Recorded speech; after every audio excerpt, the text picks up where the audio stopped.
च्या गाण्यांनी फ्रेशनेस आणला एक, आणि जो इथे 40+ क्राऊड असेल तो त्याच्या कॉलेजच्या आठवणींमध्ये गेला असेल, हो की नाही? कोण कोण आहेत 40s मधले?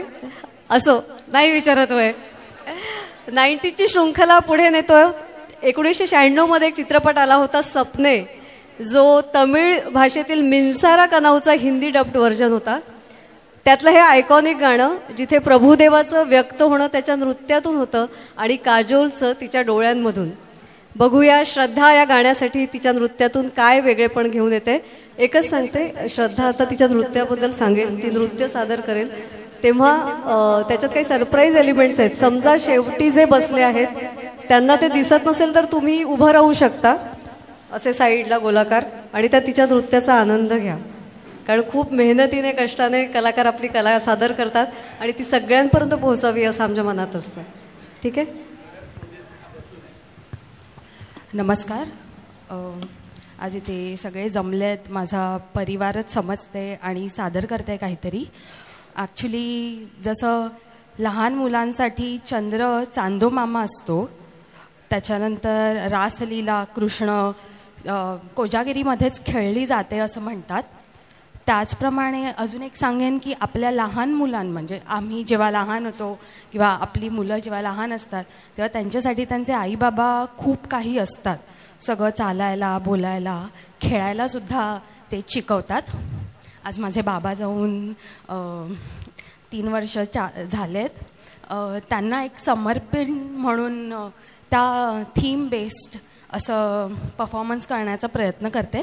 काही चुकलं असेल तर क्षमा असावी.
मला वाटतं एक स्टँडिंग ओव्हिएशन मिळायला पाहिजे, कारण निशब्द झाले मी या गाण्यावर हे बालनृत्य श्रद्धा प्रेझेंट करेल याचा विचार सुद्धा आला नव्हता आणि बहुतेक कोणाच्याच मनात नव्हता. हे एक फक्त प्रेमगीत म्हणून आपण ऐकत आलो, बघत आलो.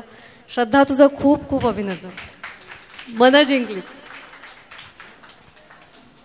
सगळ्यांचं बालपण समोर आलं.